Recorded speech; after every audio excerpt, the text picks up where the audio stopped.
Eh, Dado que la técnica de matching es más intuitiva que la técnica diff and diff, voy a empezar con la técnica de matching primero. ¿Ya? Voy a utilizar la presentación de las técnicas en un modo diferente que está en la presentación. Por cierto, recuerden que esta presentación es materia de evaluación también en el final. ¿Sí? De hecho, un par de conceptos que les he comentado hoy día, sí o sí entran en el final. ¿Sí? Okay. A los que no han venido hoy día, díganle que vean la grabación de hoy día y que asistan el día domingo. Y les dije casi la mitad del examen del día, el final de la próxima semana, el viernes de la próxima semana, es evaluación de impacto. ¿Ya? Casi la mitad. La otra parte es lo que es la protección de Z y un par de ejercicios de redes neuronales. ¿Ya? Verdad, mañana Facundo por favor indicarles a los chicos que vengan con calculadora. ¿Ya? Calculadora no científica, es posible que no. O sea, no una calculadora avanzada, una calculadora así. Científica normal. Sí, normal. Son ejercicios muy sencillos, en realidad. ¿Ya? Okay. Pero no vengan con una calculadora así, Matricial. ahí, que a veces meten fórmulas. ¿Ya? Yo voy a auditar eso, ¿ya? Mañana No igual voy a usar sótano, el ¿no? celular tampoco, por eso no tengo calculadora, uso mi celular. ¿Ya? Sótano igual, ¿no? Sí, mañana nosotros nosotros. Ok, Sí, esa es la suerte. Mañana solo hay clase. ¿Ya? ok. Bien, entonces vamos aquí a las técnicas de matching. ¿Ya? Por el nombre pareciera que la técnica es una sola, ¿no? Matching. Pero en realidad la técnica de matching es una familia de técnicas. Es así. La técnica de matching es una familia de técnicas. ¿Por qué es una familia de técnicas? Porque las técnicas que vamos a utilizar de matching están basadas, las técnicas que se utilizan son diferentes. Por ejemplo, la clásica técnica de matching es la técnica del vecino más cercano. ¿Han escuchado de eso? ¿Sí? ¿El KNN? El NN. No, el NN. KNN. ¿Ya? ¿Por qué? Porque así como hay esta técnica de el vecino más cercano, también existe el kernel del vecino más cercano, el KNN. O existe el PSM, el Comanche. O existe también otras que se llaman Calorie matching también. O sea, son técnicas que lo que van a buscar simplemente es darle pesos a los vecinos más cercanos. Los vecinos más cercanos son aquellos individuos que están dentro del grupo de no tratados, que son los más parecidos al grupo de tratados. ¿Ya? Son los vecinos. Entonces el matching lo que va a hacer es buscar encontrar a esos vecinos. Entonces la manera en la cual se encuentran esos vecinos genera justamente que el nombre de la técnica de matching sea diferente. Por ejemplo, ¿no? La técnica del vecino más cercano simple, o técnica NN, es simplemente comparar la distancia euclidiana entre el vecino, que es el individuo no tratado, o el de control, con el individuo tratado. ¿Sí? ¿Y cuál es la cuestión aquí? Que vamos a ver. Que cuando yo encuentro a un individuo que se parezca mucho a el individuo tratado, básicamente yo lo voy a hacer en base a características. Por ejemplo, cuando nosotros hablamos del niño Juan, ¿qué características buscaba yo en similitud en ese contrafactual? ¿Talla y peso? La talla y peso, las características socioeconómicas del hogar del cual procede Juan, entre otros. ¿Correcto? O sea, la manera en la cual yo voy a decir que un grupo es similar a otro es en base a las características de estos, ¿no? Y por ejemplo, la técnica del vecino más cercano, que es lo que vamos a ver en un momento, yo voy a buscar que las características del grupo de tratados o el grupo de control sean lo más cercanos posible. Eso vamos a ver. Ahora, las técnicas de matching, cuando yo comparo justamente las características de los individuos tratados versus los de control, están basados prácticamente en variables observables. ¿no? Hablábamos de la talla, hablábamos del peso, hablábamos de el nivel socioeconómico del hogar. Esas son características observables. ¿Por qué? Porque existe información de eso. Pero así como existen características observables, también hay características que no lo son. Por ejemplo, supongamos que yo hago el programa Beca 18, estoy modelando el impacto de Beca 18. Correcto. Yo puedo comparar a los individuos de control y tratados por características similares, por ejemplo, ingresos del hogar, nivel educativo de los padres, etc. Pero hay características no observables también ahí. Por ejemplo, ¿no? Está metida, por ejemplo, la calidad de la educación, ¿no? O está metido también, por ejemplo, los incentivos que tienen los padres a buscar que sus hijos tengan una mejor educación. O sea, hay información no observable que también determina, ¿no? Justamente en este caso de becas, el nivel educativo, por ejemplo, que tiene la persona. Y en ese escenario donde hay variables no observables que pueden influir en la determinación del grupo de control, ya no se utilizan las técnicas de matching que vamos a ver aquí, sino las técnicas de variables instrumentales. La técnica de variables instrumentales se utiliza en un escenario cuando la comparación o la relación entre el grupo de tratados y el grupo de control se da también en base a características no observables. ¿Okay? Bien, pero vamos a empezar con cómo se hace el matching en un escenario de variables observables. Por ejemplo, aquí vamos a evaluar el impacto de un programa de capacitación. ¿Ok? ¿Cuál sería el target que tiene un programa de capacitación? ¿Ustedes capacitan personas para que la capaciten? ¿Qué me dice la teoría de capacitación? Aumentar tus habilidades. O para aumentar sus ingresos, o para hacer que las personas pues Más salgan productivas. del estado de desempleo. Más productivas. Entonces aquí nuestra variable de resultado va a ser los meses que tiene una persona desempleada. Correcto. Ese va a ser mi teoría de cambio. Programa, capacitación, resultado, cantidad de meses que tiene la persona desempleada. Muy bien. Entonces, ¿en qué medida este programa de capacitación tendrá impacto? ¿Cuál sería el objetivo del programa? Entendemos que es un programa de capacitación, entendemos que el resultado es los meses que tiene desempleada la persona. ¿Qué esperarían ustedes en un escenario expuesto? Ya, que consiga más trabajo, pero en términos de esta variable meses de desempleo, ¿qué significaría? Que se baja. Que producto del programa de capacitación, los meses que está desempleada la persona sean más bajos, o sea, sean menores. ¿Correcto? Si las personas en promedio estaban 5 meses desempleadas, yo esperaría, por ejemplo, que gracias al programa de capacitación se reduzca de 5 a 2 meses. O de 5 a 1 mes, o de 5 a 0 meses. ¿Correcto? Muy bien. Entonces vamos a ver con una técnica simple, NN, de matching, si este programa tuvo éxito o no. Correcto. Muy bien. Entonces, ¿qué voy a hacer? Yo tengo aquí 11 individuos que han sido capacitados. ¿Correcto? Tengo la información de los meses de desempleados que tienen esos individuos ex post. Y por acá tengo las unidades de control, que son individuos que no han sido capacitados. Tengo también la información de los meses que están desempleados. ¿Correcto? ¿Está bien? ¿Hasta ahí me siguen? Muy bien. Entonces, ¿qué voy a hacer yo para cuantificar el impacto del programa de capacitación?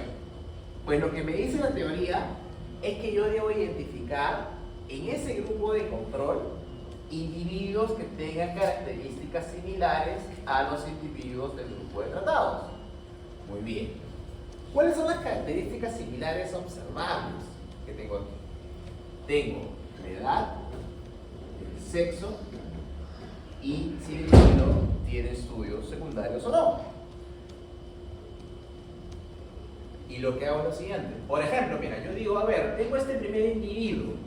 Este individuo tiene 19 años es varón y no tiene secundaria completa. ¿Habrá algún individuo similar con esas características en el grupo de tratados? Y ¡boom! Encuentro acá uno. 19 años, varón y no tiene secundaria. Este que está aquí es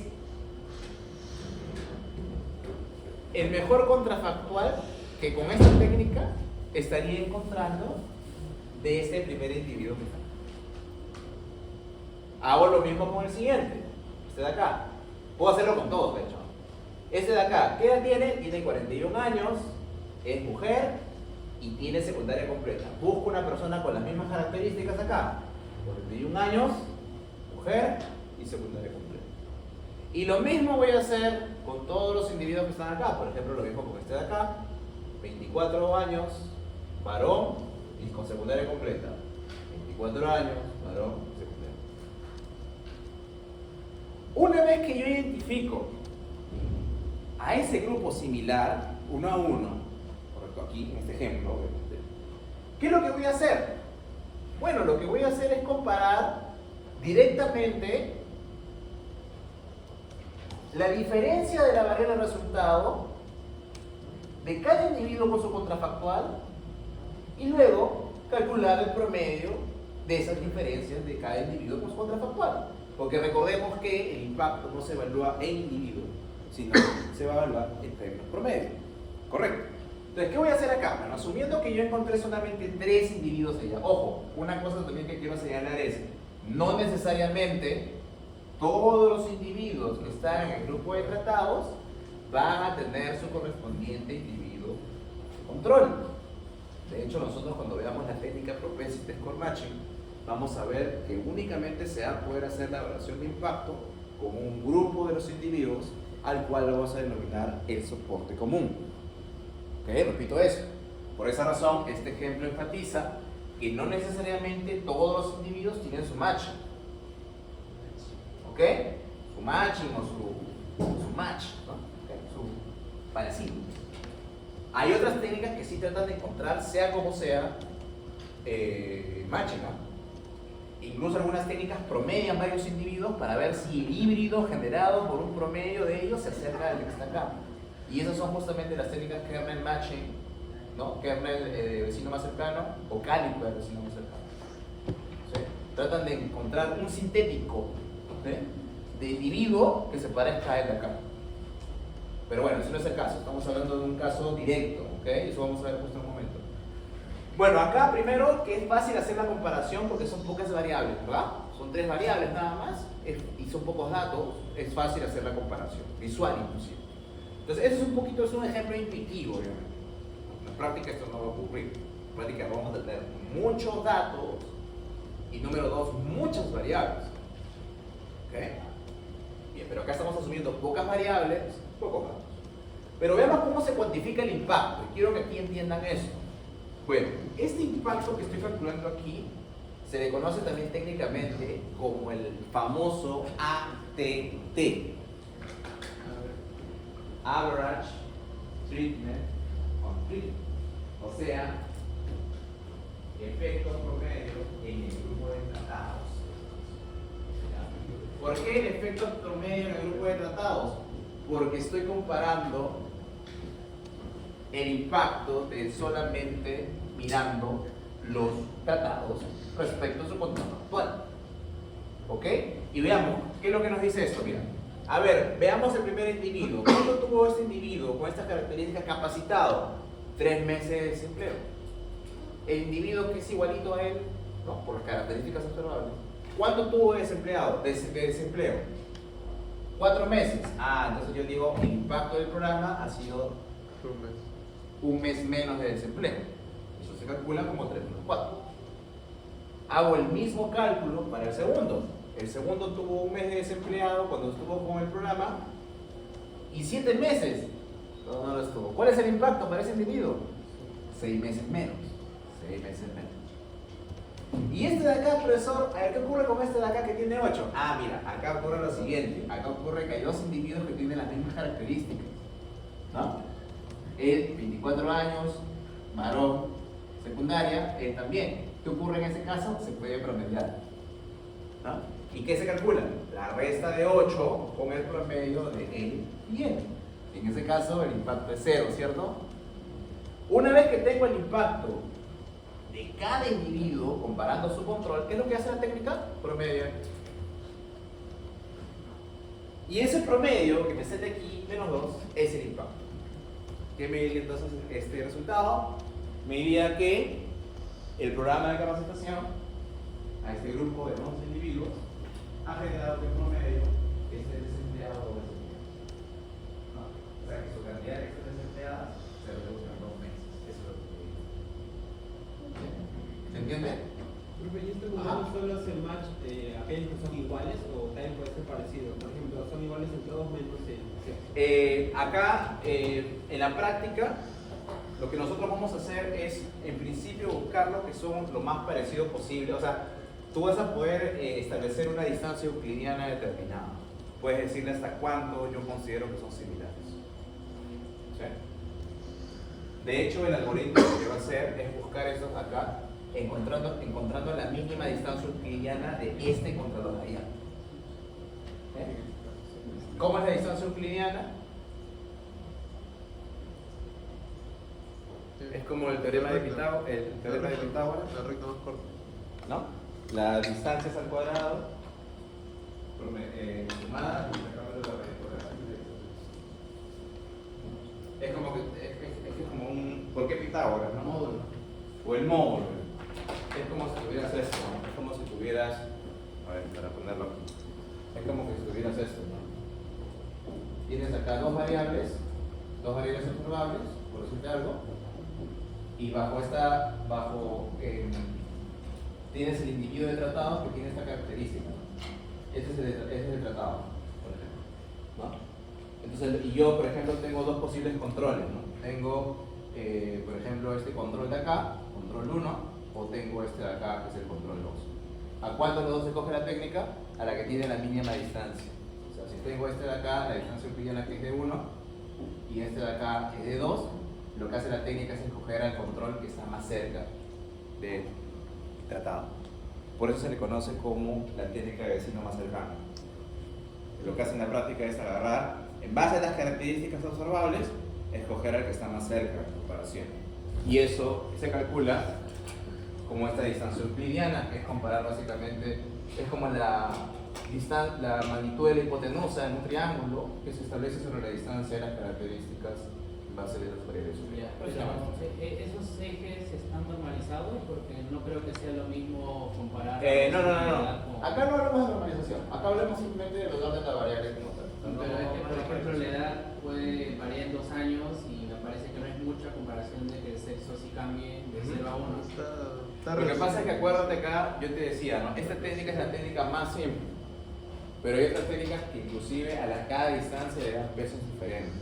Por ejemplo, la kernel de vecino más cercano le da un peso tipo kernel a cada una de las distancias en función justamente a estas dimensiones que dices. Con un peso, por ejemplo, basado en una kernel de Maneshico. ¿No? De ahí viene el arte matemático. ¿Sí? Bien. Profesor, qué interesante. ¿Podemos hacer entonces matching ahora nosotros? La verdad es que va a ser limitado. ¿Por qué? Porque en la práctica tú tienes para que tú tengas un buen control, necesitas que las características del individuo que controla los sucesores tratados sean similares en distintas dimensiones, no solamente en 3, como este caso. Por ejemplo, 10 variables. Yo les hablaba del niño Juan, ¿no? Les hablaba de la talla, el peso, el nacimiento, la información socioeconómica, pero la información socioeconómica, ¿qué puede ser? Los ingresos del jefe del hogar, el nivel de educación del jefe del hogar, el número de miembros del hogar, si vive en una zona urbana o rural del hogar, si está en la sierra, en la selva, es decir, muchas dimensiones. Y cuando tengo ya muchas dimensiones, si por ejemplo yo hice ese gráfico en 2 dimensiones, imagínate como unas 10 dimensiones, va a ser mucho más difícil, ¿cierto? Entonces, cuando yo tengo muchas dimensiones que comparar, y se hace inmanejable la técnica de vecino más cercano, lo que yo voy a utilizar es un score. ¿Sí? Un score de todas esas distancias. Y ese score es justamente lo que me va a llevar a utilizar esta otra técnica que se llama la Propensity Score Matching. ¿En qué consiste la técnica Propensity Score Matching? Bueno, en primer lugar, es una técnica que se realiza o se utiliza cuando tienes muchas variables. En el extremo, inclusive, tú puedes comparar 100 características de los individuos y podrías igual emparejarlos.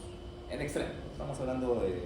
Este es un ejemplo extremo para darte cuenta que sería muy difícil que lo hagas con el ojo humano cuando tienes 100 variables. Correcto. ¿Cómo se trabaja esta técnica? Bueno, vamos a ver aquí lo siguiente. Para trabajar esta técnica, usted necesita tener conocimiento de las técnicas de elección discreta binaria.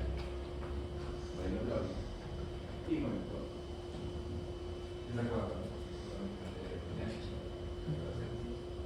¿qué voy a modelar aquí? Bueno, lo que voy a modelar aquí, como yo sé que en un log y de un probe la variable dependiente toma ceros y unos, lo que voy a modelar aquí es la probabilidad de pertenecer al grupo de tratados. ¿Okay? La probabilidad de pertenecer al grupo de tratados en función de las características observables. Vamos a ver cómo funciona eso. O sea, ¿qué voy a hacer acá, profesor? Aquí vas a hacer esto. Vas a modelar, mira, la probabilidad de que el individuo pertenezca al grupo de tratados. Y esto lo vas a hacer en función, porque eso es lógico, o probable, del conjunto de características observables. Ese es un modelo lógico, ¿cierto? ¿Cierto? Ahora, si yo hago ese modelo lógico, ¿yo lo puedo hacer? Sí, porque yo tengo, como yo tengo en la data los individuos tratados y no tratados, yo sé, yo tengo la información de a qué individuos le asigno t igual a 1 y a qué individuos le asigno t igual a 0. ¿Tengo las características observables? Sí, entonces puedo hacer este modelo. Este modelo de acá lo que me estaría diciendo es cuál es la probabilidad de que un individuo en particular sea tratado dadas sus características observables. ¿Cierto? ¿Cierto? Entonces mira lo que hace la técnica. La técnica, ok, la técnica va a estimar esto de acá, estimar esto de acá, y este cálculo de probabilidad le va a llamar el P-score. ¿Qué cosa es el P-score? La probabilidad de pertenecer al grupo de tratados. ¿Correcto? La característica. Sí.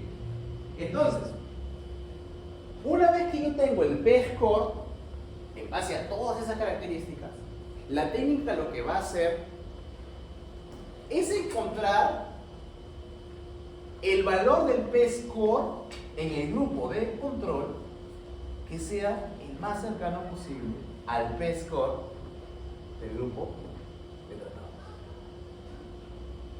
¿Correcto? De la manera siguiente.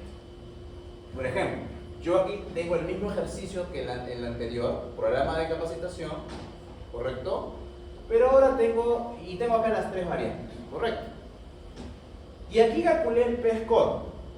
El P-score es la probabilidad de ser tratado dada la información de edad, sexo y nivel educativo. Ahí está, estos son los scores, estas son las probabilidades calculadas de ese modelo ayer para los individuos del grupo de tratados. Y estas son las probabilidades de los individuos del grupo de control. ¿Qué es lo que va a hacer la técnica? Mira, por ejemplo, este individuo tiene un P-score de 0.69. ¿Qué es lo que hago? Busco un individuo en mi grupo de control que tenga un P-score igual. ¿Correcto? ¿Cuál es la cantidad de meses que tiene desempleado ese individuo? 7 meses. Este tiene un mes. El impacto para ese individuo es 1 menos 6, 1 menos 7, 6 meses menos. Hago lo mismo con otro individuo, por ejemplo este de acá, que tiene 1. P-score 0.63, P-score también está, bueno, está cercano, 0.65, está muy cercano. ¿Y este individuo qué cantidad de meses desempleado tiene? 9. ¿Y este cuántos tiene? 3. El impacto es 3 menos 9. Y así hago con los otros, ¿no? Este de acá, por ejemplo, 0.52, de todos los que estaban aquí, el más cercano a 0.52 es este que está acá, ¿se dan cuenta? ¿Y qué comparo? 2 contra 2, bueno, ahí hay impactos. Nada. Y hago lo mismo con este de acá. Este de acá, por ejemplo, coincide con este de aquí y coincide con este de aquí. Entonces, ¿qué es lo que hago? Comparo el promedio de estos dos contra este de acá.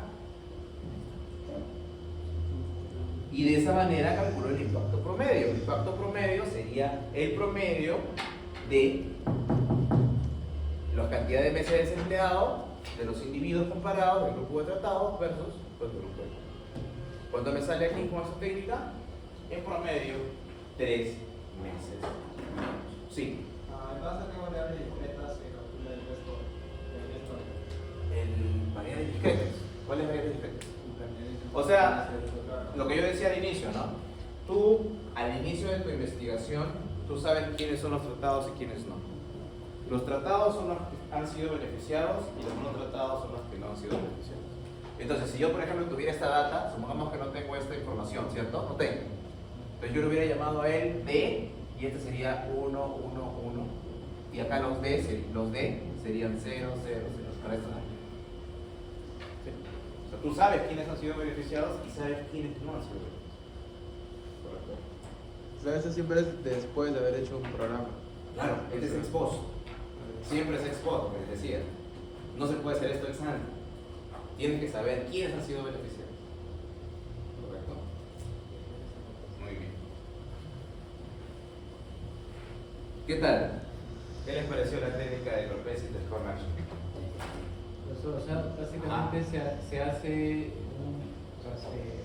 el algoritmo lo que hace es modelar o como se modela Un contrafactual. Encuentro un contrafactual de cada individuo que está acá, encontrando en este caso el P-score lo más parecido posible. ¿Sí? Ahora. Pero si hubiesen dos programas, el grupo control y el grupo de tratados son bastante homogéneos entre sí, ¿el P-score no sería muy similar en ambos casos? Lo que pasa es que acuérdate, ¿no? Por defecto, o sea, no debería pasar eso. O sea, si no estás en un experimento aleatorio controlado o no estás en un experimento natural, teóricamente las características promedio del grupo de tratados y control no deberían ser iguales.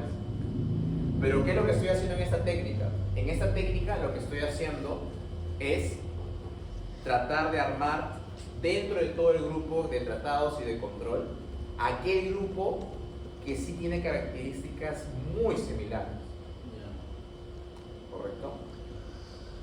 ¿Me entiendes? Es como que no agarras todo el 100% de datos, agarras una parte, ¿no? O sea, lo que va a buscar esa técnica es simplemente trabajar el cálculo del impacto con las observaciones que han podido hacer emparejadas. No va a trabajar con todo. ¿Y cuál es el umbral que te dice hasta este vecino más cercano, si el vecino se aleja un poquito más de esto, este individuo ya no tiene un vecino cercano? Ya, ahí va a depender, ¿sabes qué? De que no haya ninguna diferencia estadística entre este y este de allá.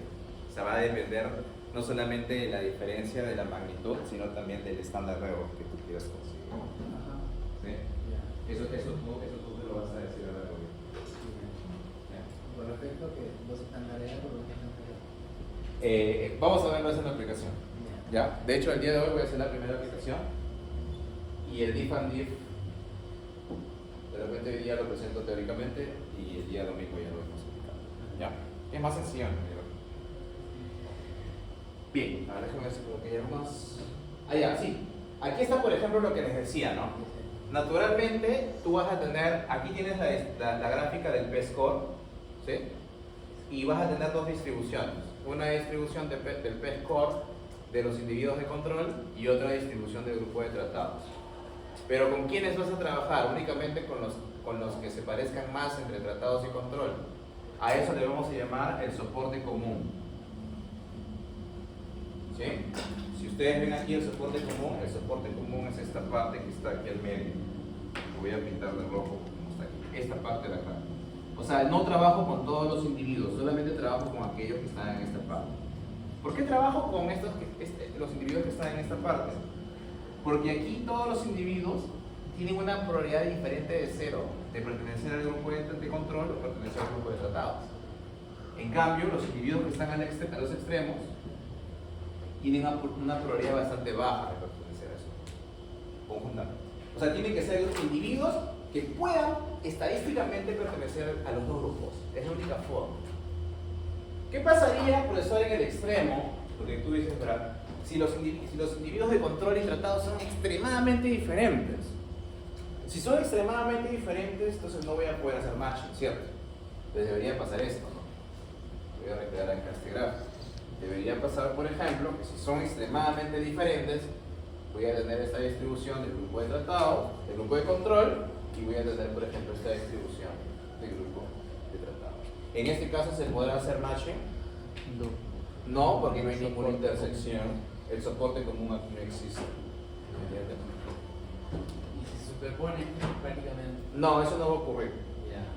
O sea, lo que tú dices es, ¿qué pasaría si por acá, si ocurre esto? ¿No? Eso no estaría evidenciando que no hay ninguna diferencia entre el grupo de tratados y control. Entonces buscamos que los grupos sean similares entre sí. O sea, lo que yo voy a buscar es que sí se traslapen lo más posible, porque si se traslapan lo más posible, significa que de todos los datos voy a quedarme con gran proporción de ellos para emparejarlos.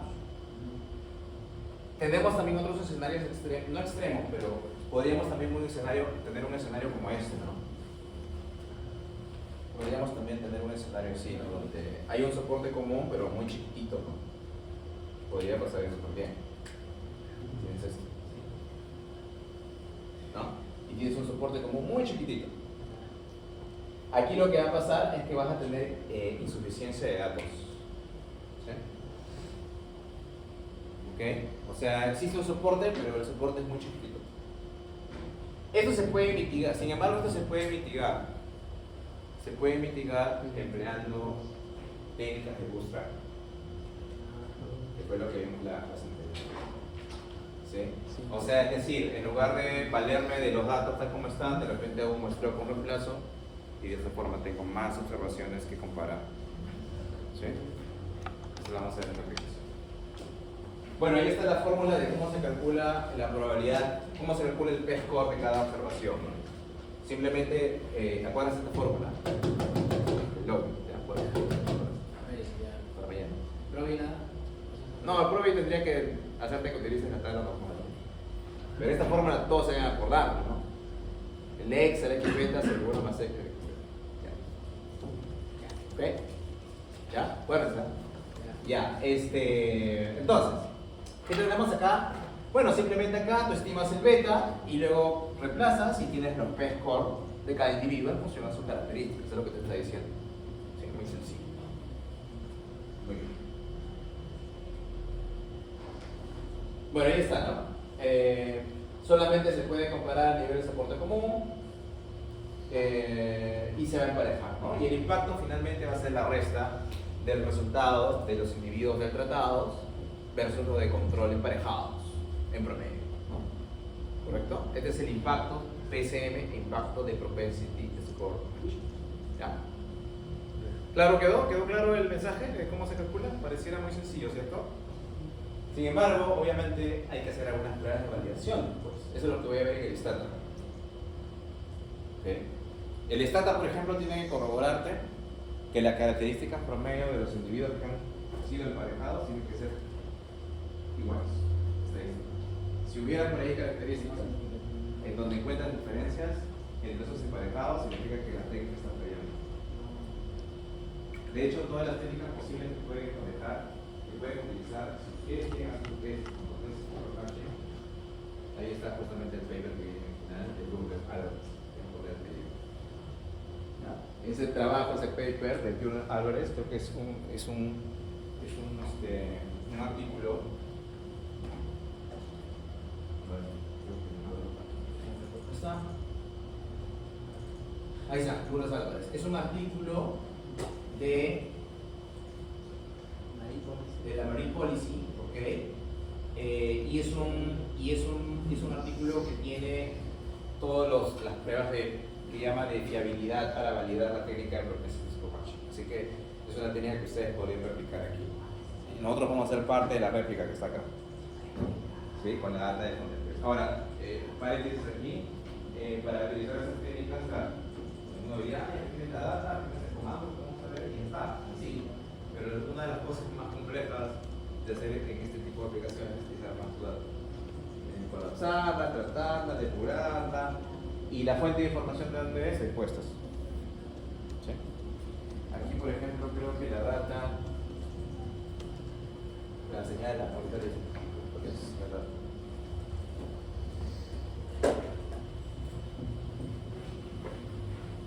Y una cosa también, chicos, para que ustedes me muestren la robustez de resultados de un programa, de impacto del programa, es que tienen que calcular que el impacto se demuestra utilizando cualquier dimensión de impacto. O sea, distintas dimensiones de la variable de resultado. Yo les hablaba de puntos, por ejemplo, ¿no? Talla, estado anémico, ¿no? Peso, o sea, tienes que demostrar que indistintamente de la variable de resultado que estás empleando, el programa tiene impacto positivo, en este caso, si quieres o negativo, ¿no? Si quieres demostrar que baja la anemia o que se incrementa el peso, positivo, ¿no? Tienes que encontrar eso. Es una prueba llamada prueba de robustez. Muy bien, aquí la data, a ver aquí la fuente. Ya, es una encuesta, es un censo, el censo de un puesto de pesca artesanal, census 2012, ¿ok? Ahí está la data. Bueno, y es una data de 4.311 pescadores que han sido encuestados del 2012 al 2014. ¿Por qué 2014? Porque obviamente el programa, acá debe decir cuándo se aplicó el programa, ¿no? DPS, vamos a ver, DPS.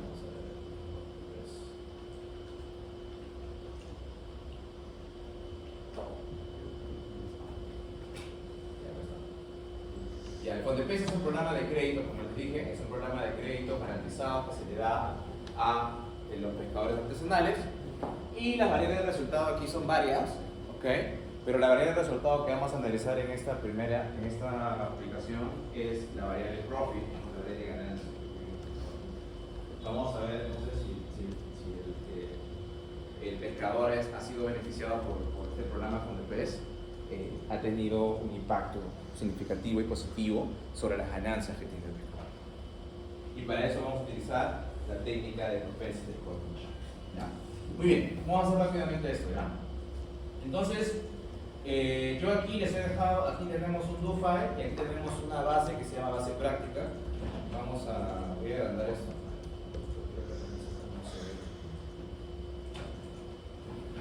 Pasarme el video y se ve. Ya, ahora sí. Ya, entonces vamos a abrir aquí Stata. El Stata que vamos a utilizar aquí, déjenme ver, es el Stata. El Stata 15 puede ser sin problema.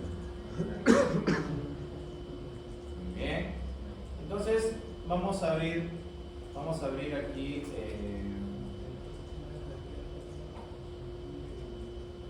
el PSM Práctica Tool, ¿ok? Ahí está. Vamos a agrandar esto. Y vamos a mutear, vamos a darle, vamos a setear, la ruta de trabajo, donde está la data. La data está, yo la tengo descargada aquí. Vamos a mutearle eso. Muy bien. Y luego vamos a explorar un poco la data, ¿no? Muy bien, aquí está la data.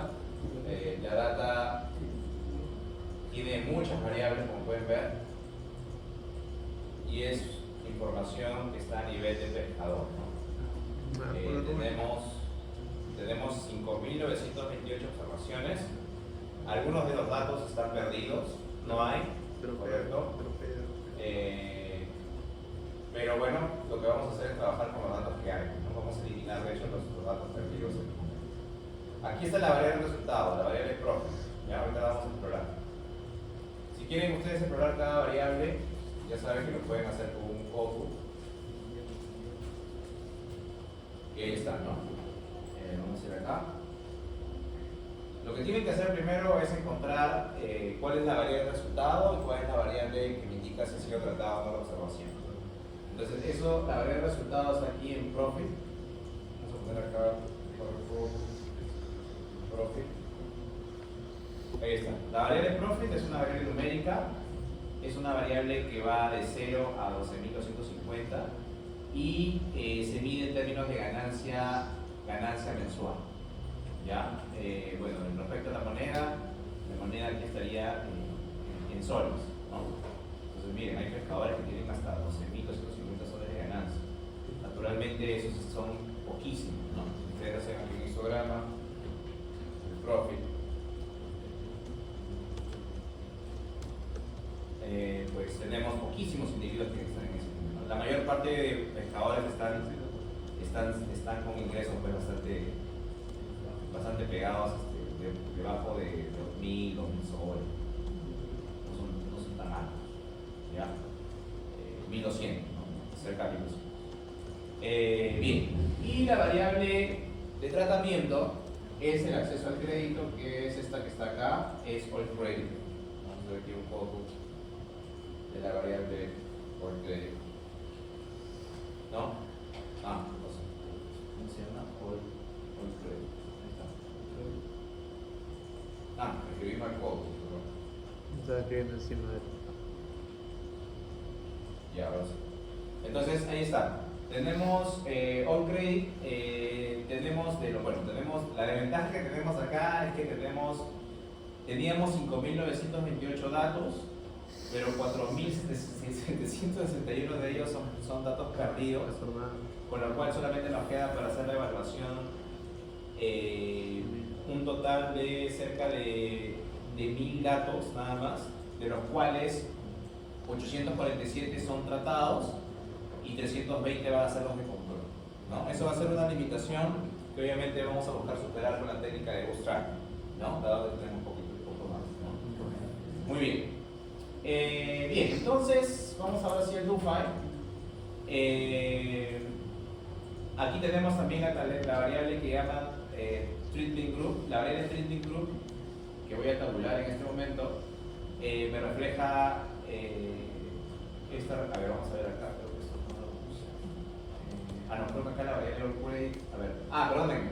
La variable all credit no es si tiene acceso al crédito con FondDepes, sino si tiene acceso a otros créditos. Es una variable de control, ¿ya?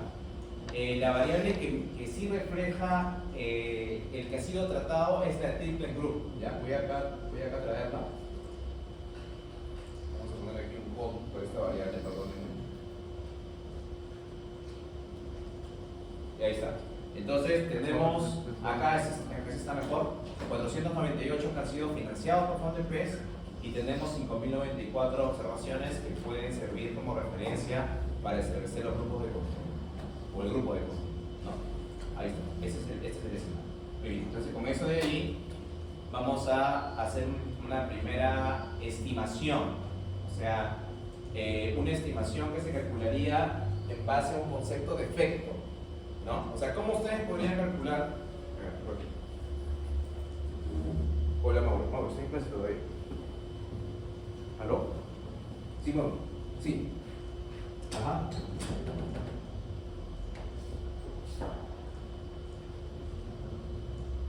El primero me dijiste efectos de largo plazo. Y aquí mismo que vimos.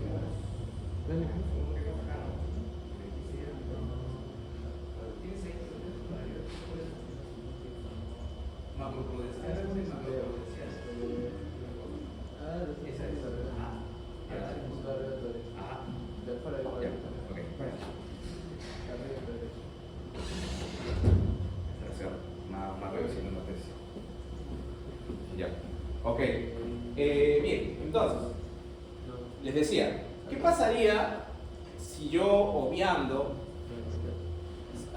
¿Qué pasaría si es una tesis? Es una revisión.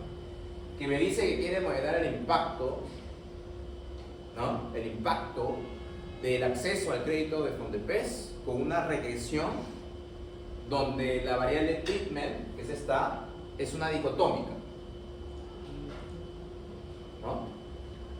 Lo primero que yo le diría es, eso no es impacto, porque no hay ningún contrafactual allí. Y en segundo lugar, lo que le diría es, oye, si yo cuantifico el presunto impacto como el beta de esta variable, ese no es un impacto, ese impacto tiene sesgo. Ese cálculo que está haciendo tiene un sesgo. ¿Correcto? Por eso que ustedes aquí dicen, porque eso aquí dice simple, sin matching, bien, ¿no? Values, sesgado. Veamos. ¿Qué estoy haciendo aquí, por cierto, antes de hacer esta regresión? Estoy haciendo una regresión simple del nivel de ganancia respecto al treatment, ¿no? Que sería la dicotómica, y considerando todas estas otras variables de control. ¿Ya? Por cierto, estas variables de control, si queremos entender qué cosas son, tenemos que verlas en el código. ¿Ya? Voy a llevarlas aquí al Dufa o esta vista, perdón, y vamos a ver acá qué cosas tiene, ¿no?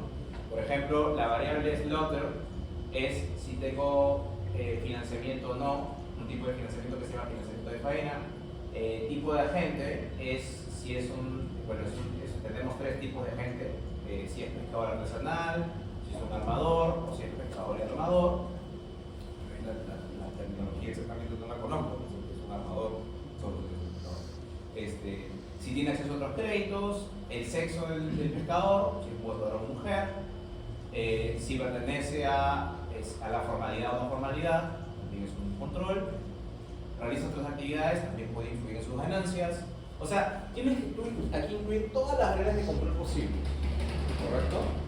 De manera que el efecto de la variable dicotómica sea insesgado en principio, ¿cierto? Sin embargo, ya sabemos que no va a ser así inclusive, porque ahí sabemos de selección. ¿Ok? Entonces son todas las reglas de control que puedo yo considerar para medir las ganancias. Correcto. Entonces, lo que yo estoy haciendo aquí es una primera regresión. Es una regresión simple, no sé si se ve atrás. ¿Lo ve? ¿Se ve? Más o menos. Acá tengo una regresión MCO, ¿correcto? Y aquí tengo yo el treatment, ¿no? En este caso, me sale que el coeficiente de treatment es de 275, ¿sí? Pero eso de ahí me sale que no es significativo, ¿no? Por lo menos al 1, 5 o 10% no es significativo. Lo cual me estaría evidenciando un término práctico, ¿no? Que no había un impacto, ¿no? O sea, en principio, un impacto, pero ya sabemos que eso puede ser por el sesgo, ¿no? Muy bien. Entonces, ¿qué hacemos acá? Ya sabemos que ese valor es sesgado. Supongamos que presenta la tesis con esto, yo 0, ¿correcto? Porque no es impacto. Muy bien. Entonces, ¿qué es lo que le forzaría a hacer acá al alumno, al profesorado o al tesista? Bueno, que aplique la técnica de propensity score matching. Lo primero que tenemos que hacer en Stata es pedirle a Stata que instale el comando para hacer propensity score matching. En este caso, el comando que voy a utilizar es el comando psmatch2.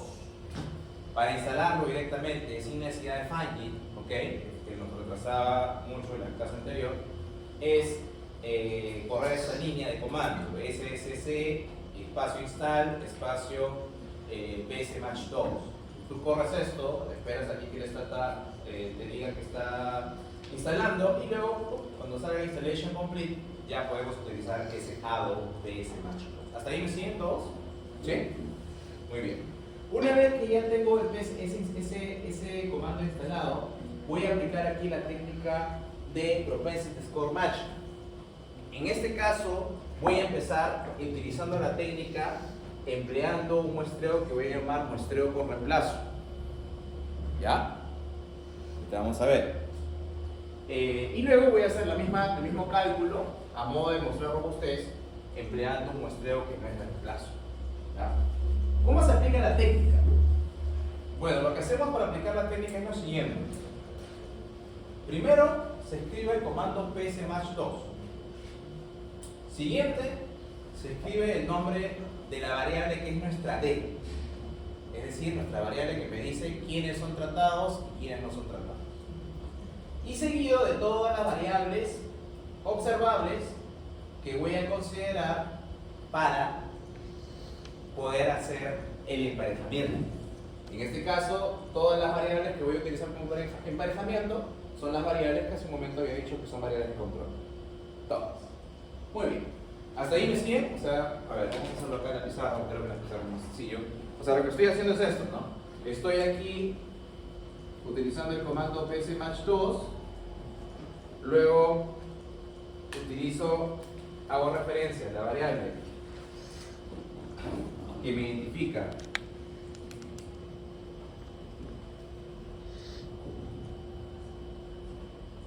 la pertenencia al grupo de tratados, y luego de eso, ¿qué cosa se inserta? Utilizando un poco el lenguaje de Stata, se insertan las covariables. ¿Ok? Las covariables, ¿quiénes son? Son todas las variables observables a partir de las cuales voy a hacer el emparejamiento. ¿Me siguieron ahí? ¿Sí? Muy bien. ¿Y luego qué voy a hacer? Bueno, luego lo que les voy a decir aquí es cuál es la variable de resultado. Ese es importante. Le vamos a decir acá el resultado. ¿Quién es el resultado? ¿Quién es nuestra Y? Les dije qué variable vamos a enviar al resultado. El profit. El profit. Muy bien. Acá se va a colocar entonces out, resultado, profit, ¿no? Acá les voy a poner si quieren en terminología estática. Resultado. ¿Está bien? Muy bien. Entonces, esta que está acá, esta que estoy haciendo aquí, aquí lo he obviado, creo, en base a un muestreo que voy a llamar muestreo sin reemplazo, ¿ya? Ahorita vamos a ver qué significa esto, ¿ya? Muestreo sin reemplazo, ¿ya? O sea, utilizando directamente esto. Si ustedes hacen esto, ya tienen el resultado del propensity score matching. O sea, el software lo que va a hacer es agarrar la data que tiene de control y tratados y va a buscar el emparejamiento de los tratados con el score. ¿Ok? A ver, veamos. Veamos cómo sale esto, profe. ¿Por qué se llama profit? Profit es el nombre de nuestra variable resultado en la base de datos. Ojo, voy a haberse llamado otra cosa. Profit, acuérdate que es la ganancia, es la variable de resultado. Por eso yo les he puesto en esa especificación, ¿no? Treatment group, o sea, la variable que me especifica, el que me dice quién es tratado y quién no, las covariables, el conjunto, y el out con el nombre de la variable de resultado. El out. Out. Okay. Muy bien, corremos entonces esta línea de código, muy sencillo. El software hace todo el match. Y acá tenemos el resultado. ¿Correcto? Muy bien. ¿Qué tenemos aquí primero? Arriba tenemos los parámetros de la regresión Probit. En este caso estoy utilizando una regresión Probit. ¿Ok? Y luego aquí abajo que tenemos el average treatment, ¿no? Aquí está el ATT. ¿Correcto? El ATT. En este caso, ¿cuánto nos dice que es el impacto en términos de medición antes de dar significancia? ¿Te acuerdas que en la arriba me decía 275? ¿Cierto? Pero el impacto según la técnica de propensity score matching, ¿cuánto es? 194, ¿cierto? Sería 194 si fuera significativo. ¿Te das cuenta? O sea, hay una corrección. O sea, el hecho de trabajar únicamente con los individuos emparejados me lleva, naturalmente, a una corrección de esa ecuación. ¿Sí? Ahora, ¿cuál es el único problema aquí? El único problema aquí es que nos sale que como hay un estándar de error tan alto, ahí está, ¿ok? ¿Verdad? El estándar de error tan alto, esa diferencia no es estadísticamente significativa.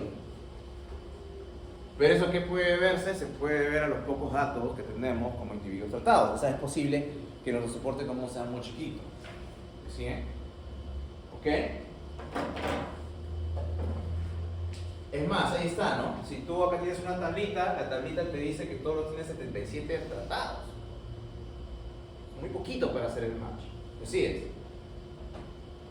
Y esto, ¿y qué está ocurriendo acá? Acá está ocurriendo justamente que estoy trabajando, o sea, y yo les dije, ¿no? Es un muestreo sin reemplazo. O sea, esta técnica aquí está trabajando directamente con la muestra que está saliendo por default. 77. Correcto. Pero profesor, ¿qué pasaría si yo quiero meter bootstrap acá? ¿No? Quiero hacerlo por reemplazo de repente de esto para que no sean solo 77, sino se compare con todos, con 664. ¿Cómo haría? Mira, si quieres hacer eso, acá utilizas la siguiente línea de código. La siguiente línea de código que tienes aquí, que es esta que dice psmatch2, es lo mismo que está arriba, pero aquí estoy especificando esto de acá. Estoy añadiendo dos cosas más aquí, que ahorita te voy a explicar. Primero, le estoy diciendo que ahora utilizo un muestreo con reemplazo. Para hacer eso le tengo que poner aquí no replacement. ¿Ya? Y segundo, le estoy diciendo N1. ¿Qué cosa es N1? N1 es la cantidad de vecinos en base al PESCOR que está empleando. Yo le estoy diciendo aquí, utiliza un vecino nomás. Imagínate, un vecino. Pero tú obviamente a tu criterio puedes implementar más vecinos y utilizar ahí pesos para cada vecino, ¿correcto? ¿Ya? Entonces eso es lo que te está diciendo aquí. Un vecino y con un muestreo con reemplazo. Ahora vamos a correr esa línea, a ver qué nos sale. Corremos esta línea. Y ahora que nos sale, bueno, un poquito menos, pero igual sigue saliendo no significativo, ¿no? El impacto. ¿No? Acá, por cierto, a ver, no me está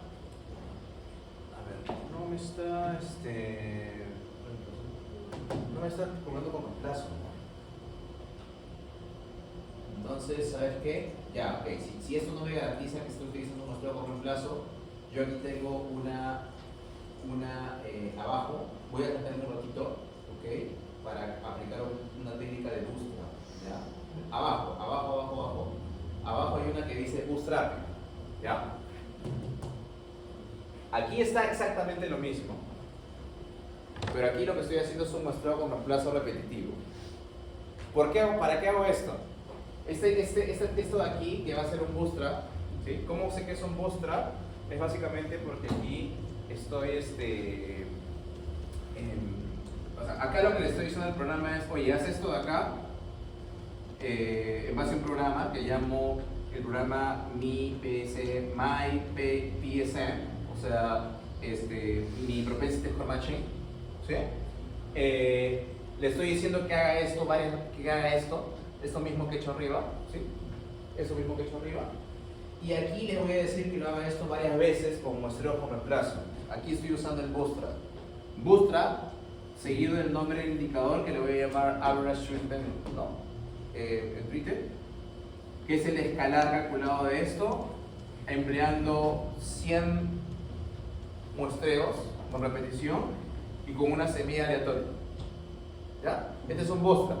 ¿Ya? Acá ya está el código. Ustedes si quisieran hacer alguna aplicación real porque tienen poquitos datos de tratados, ¿ok?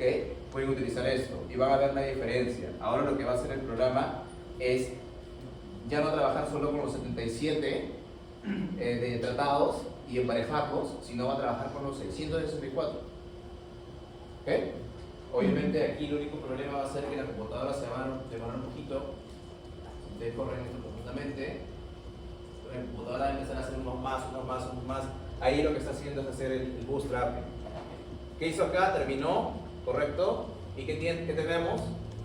Tenemos que estar calculando, en este caso, un impacto, ¿no? Promedio de 272, ¿sí?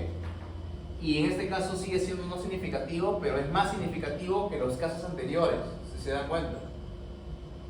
Los anteriores tenían estándar error que duplicaban esto de acá, pero al menos ahora, incluso si yo dijera al 30% de significancia, al 31% es significativo, ¿cierto? Impacto positivo. O sea, ¿qué significa? Significa que efectivamente en esta evaluación de impacto sí habría una distorsión por la insuficiencia de datos de control. ¿Sí? Y el bootstrap lo que está haciendo de alguna forma corregir esa insuficiencia de datos.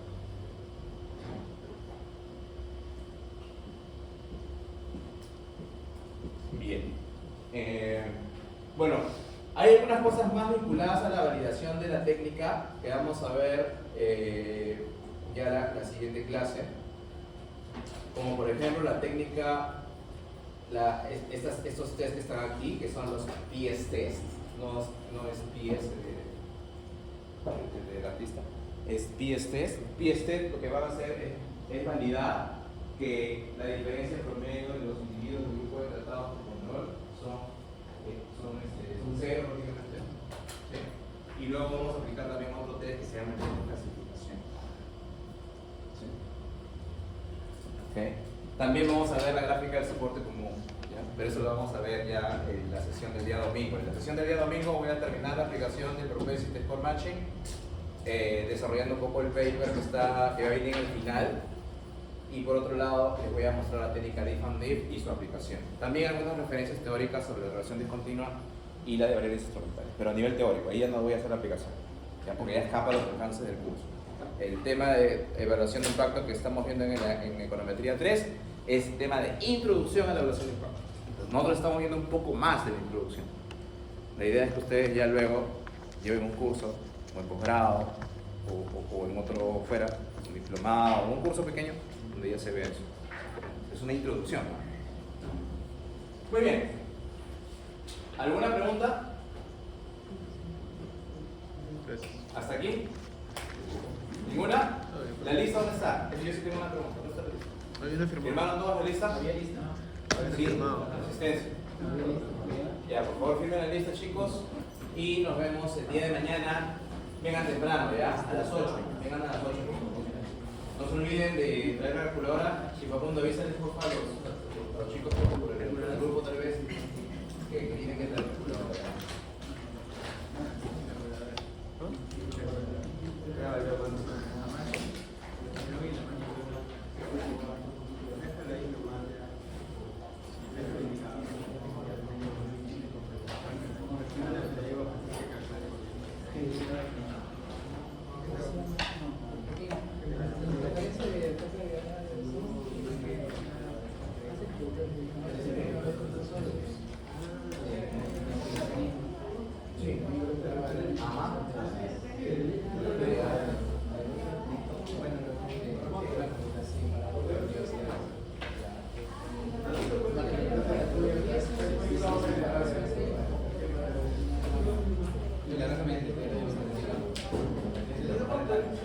Pero no normalices, solo normalizas las cuantitativas.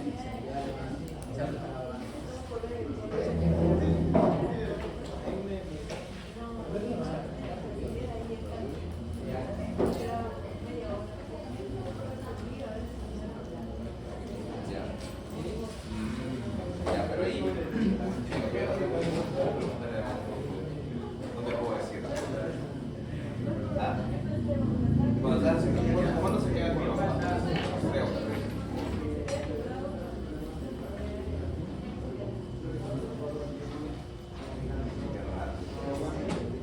¿Terminaste de grabar? Ah, sí, para. Sigue grabándolo.